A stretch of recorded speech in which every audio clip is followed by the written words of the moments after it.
Good morning, everyone. Happy 4th. I don't hear you. Happy 4th. Welcome and thank you for joining us this morning. With me, I have our committee members, Sandra Terrell and Manny Figueredo, also gracing us with his illustrious presence, Senator Joe Cryan. And That's my wife out there. she paid me to say that, Joe. Okay, it is my great pleasure to stand before you today as we embark on this exciting historical bike tour, celebrating an extraordinary milestone, the 250th anniversary of our great nation. That deserves a round of applause. I love all of the red, white, and blue I see out there. You guys look great. And what better way to continue our journey and celebrations than by exploring the rich tapestry of our shared history right here in our community.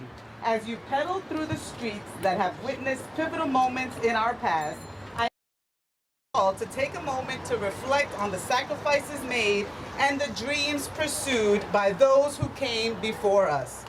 Each site tells a story of hope, courage, and the enduring spirit of the American people.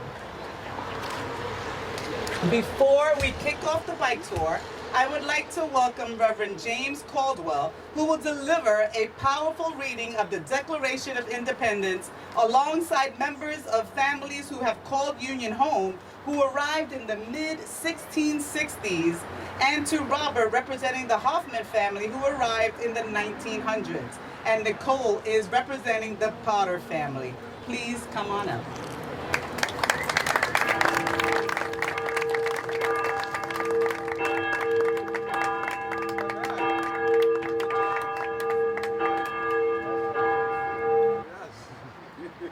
In Congress, July 4th, 1776, the unanimous declaration of the 13 United States of America, when in the course of human events, it becomes necessary for one people to dissolve the political bands which have connected them with another, and to assume among the powers of the earth the separate and equal station to which the laws of nature and nature of God entitle them.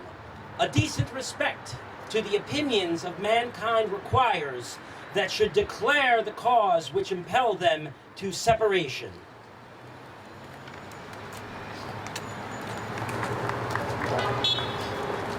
We hold these truths to be self-evident, that all men are created equal, that they are endowed by their Creator with certain unalienable rights, that among these are life, liberty, and the pursuit of happiness, that to secure these rights, governments are instituted among men, deriving their just powers from the consent of the governed, that whenever any form of government becomes destructive of these ends, it is the right of the people to alter or to abolish it, and to institute new government, laying its foundation on such principles and organizing its power in such form as to them shall seem most likely to affect their safety and happiness.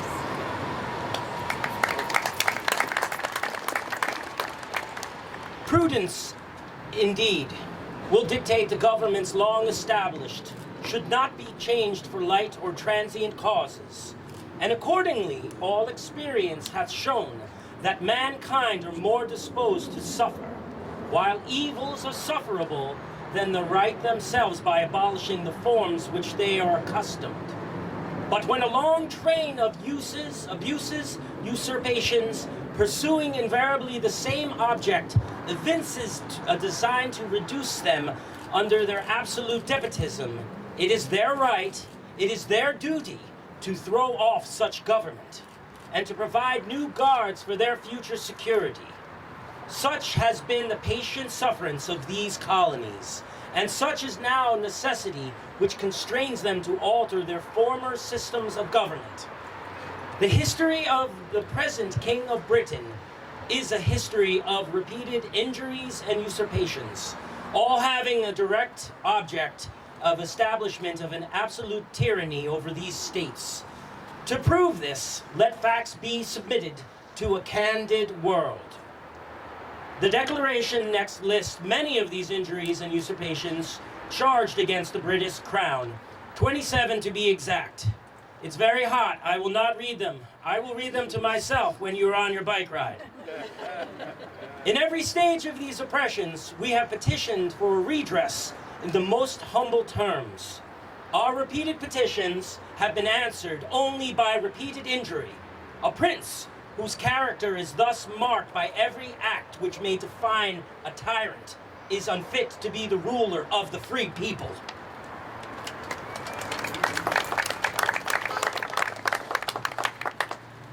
Nor have we been wanting in attentions of our British brethren. We have warned them from time to time of attempts by their legislature to extend an unwarrantable jurisdiction over us. We have reminded them of the circumstances of our emigration and settlement here. We have appealed to their native justice and magnanimity, and we have conjured them by the ties of our common kindred to disavow these usurpations, which would inevitably interrupt our connections and correspondence. They too have been deaf to the voice of justice and of consanguinity. We must therefore acquiesce in the necessity which denounces our separation and hold them as we hold the rest of mankind, enemies in war, in peace friends. We, therefore, the representatives of the United States of America, in General Congress, assembled, appealing to the Supreme Judge of the world for the rectitude of our intentions, do in name and by the authority of the good free people of these colonies solemnly publish and declare that these united colonies are and of the right ought to be free, independent states, and they are absolved from all allegiance to the British Crown, and that all political connection between them and the great state of Britain is ought and to be totally dissolved, and that as free and independent states, they have the full power to levy war, conclude peace, contract alliances, establish commerce, and to do all acts and things which independent states may of right do. And for the support of this declaration, with the firm reliance of the protection of divine providence, we mutually pledge to each other our lives, our fortune, and our sacred honor. Give them once, boys! Thank you so much, Reverend Caldwell. Did you see how cool he looks? I don't know if you can see his sneakers from here. He has awesome sneakers. So, let's hop on our bikes, take in the fresh air, and make the most of this day of adventure and celebration. After the bike tour, please join us for brunch inside Connecticut Farm Church. A delicious breakfast is prepared with fresh juice and guided tours. You can dine in or take it to go. Also join us this evening, tonight at Bear Temple Park for the 4th of July Spectacular, featuring a concert by Uptown Band and an incredible fireworks display. And first, we have for the 250th, our very first community choir, which will perform a song at 7 p.m., so make sure you're there. Get ready to enjoy an evening filled with lively music and great company. Bring your family, friends, spread out a blanket or set up your lawn chair. And let's close and let's get loose to the rhymes that light up the night. It's a perfect way to cap off our day of history and enjoy celebration. Happy Independence Day to everyone. Be safe and drink plenty of water.